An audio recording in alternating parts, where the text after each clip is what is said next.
بسم اللہ الرحمن الرحیم الحمد للہ والصلاۃ علی اہلہا۔ ناظرین محترم، ایک مرتبہ پھر حدیث روز کے ساتھ آپ کی خدمت میں حاضر ہیں، اور آج جس موضوع کے متعلق ہم نے حدیث انتخاب کی ہے وہ موضوع ہے کہ انسان کی عبادت اس کے ثواب کا معیار نہیں بلکہ انسان کی عقل اس کے ثواب کا معیار ہے۔ اس موضوع سے متعلق ہم نے امام جعفر صادق علیہ السلام کی ایک حدیث کا انتخاب کیا ہے۔ ایک شخص امام علیہ السلام کی خدمت میں حاضر ہوا اور آ کر امام علیہ السلام کو کسی دوسرے فرد کے متعلق بتانے لگا کہ اے امام، فلاں فرد اپنے دین کی وجہ سے، اپنے علم کی وجہ سے،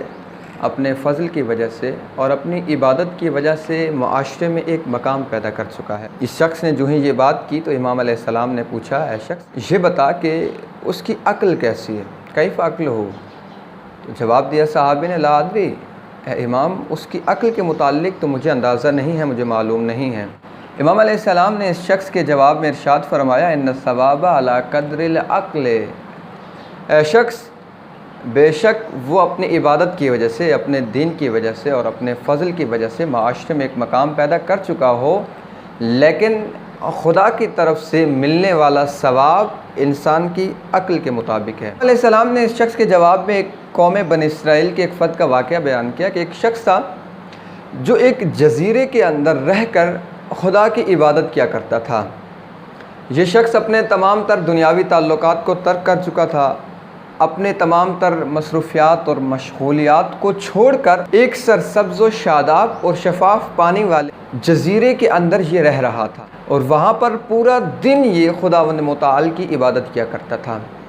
ایک مرتبہ ایک فرشتے کا وہاں سے گزر ہوا۔ جب فرشتے نے اس شخص کی کیفیت عبادت دیکھی، خدا سے سوال کیا کہ خدا، یہ شخص سب کچھ چھوڑ چھاڑ کے ایک جزیرے کا انتخاب کر کے تیری عبادت میں ہمتن مصروف ہے، تو اس شخص کا جو اجر ہے، جو ثواب ہے، وہ میں دیکھنا چاہتا ہوں۔ خداوند متعال نے جب اس شخص کا ثواب دکھایا فرشتے کو تو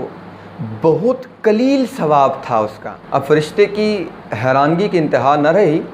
اور خدا سے سوال، یہ شخص جو دن رات تیری عبادت کر رہا ہے، جو اپنے تمام تر دنیاوی تعلقات ترک کر چکا ہے، پھر کیوں اس شخص کا ثواب اتنا قلیل ہے؟ فرشتے نے جب یہ سوال کیا تو خدا نے فرشتے کو حکم دیا کہ فرشتے جاؤ لباس بشریت میں ملبوس ہو کر اس انسان کی صحبت اختیار کرو۔ اب یہ فرشتہ لباس بشریت میں ملبوس ہوا اور ایک انسانی شکل میں اس شخص کے پاس آیا۔ اس شخص کے پاس آ کر اس کو کہا کہ اے شخص، میں تیری عبادت سے متاثر ہوا ہوں، میں نے تیری عبادت کا انداز دیکھا ہے، میں چاہتا ہوں کہ کچھ دن تیرے ساتھ مل کر میں خدا کی عبادت کروں۔ اب وہ عابد شخص اس کو اجازت دے دی فرشتے کو۔ کچھ دن بعد جب صبح ہوئی تو فرشتے نے جو انسانی شکل میں موجود تھا وہاں پر اس عابد شخص کو کہنے لگا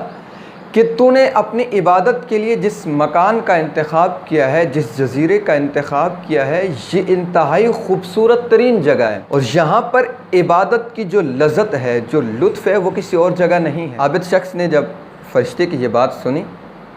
تو کہنے لگا کہ اے فرشتے، بے شک ہماری یہ جگہ ہر لحاظ سے بہتر ہے، لیکن پھر بھی ان لمکاننا ھذا عیبا، اے فرشتے ہمارا مکان بہت خوبصورت ہے، ہمارا جزیرہ بہت ہی اچھا ہے، متاثر کن ہے، لیکن ایک عیب اس میں ہے۔ فرشتے نے جب وہ عیب پوچھا کہ عابد انسان، تو اس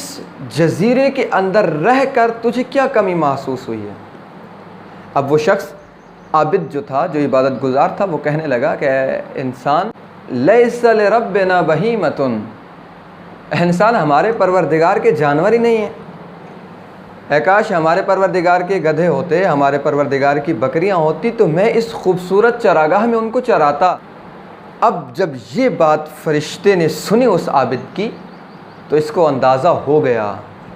کہ یہ شخص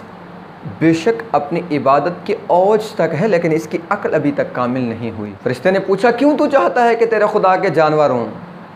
تو یہ اپنے آپ کو گویا خدا سے بھی زیادہ عالم ثابت کرنے کے لیے کہنے لگا، دیکھیں نا، یہ سب کچھ ضائع ہو رہا ہے، یہ اتنی خوبصورت چراگاہ، یہ گھاس، یہ سبزہ، یہ ضائع ہو رہا ہے۔ اگر خدا کے کوئی جانور ہوتے، کوئی گدھے ہوتے، کوئی بکریاں ہوتی تو میں اس چراگاہ میں ان کو چراتا تاکہ یہ ضائع نہ ہوتی۔ اب فرشتے کو خدا نے وحی کی، فَأَوْحَىٰ إِلَى الْمَلَكِ إِنَّا مَا أُصِيبُهُ عَلَىٰ قَدْرِ عَقْلِهِ، اے ملک، اب تجھے اندازہ ہو جانا چاہیے کہ میں اجر، میں جزا اور میں ثواب انسان کی عبادت کے مطابق نہیں بلکہ اس کی عقل کے مطابق دیتا ہوں۔ اس انسان کی عبادت بے شک دیگر انسانوں سے زیادہ ہے، لیکن اس انسان کی عقل ابھی تک مرحلہ کمال تک نہیں پہنچی، اور جس کی عقل ابھی تک مرحلہ کمال تک نہیں پہنچی بے شک وہ عبادت میں کمال حاصل کر چکا ہو، پھر بھی اس کا ثواب قلیل ہوتا ہے۔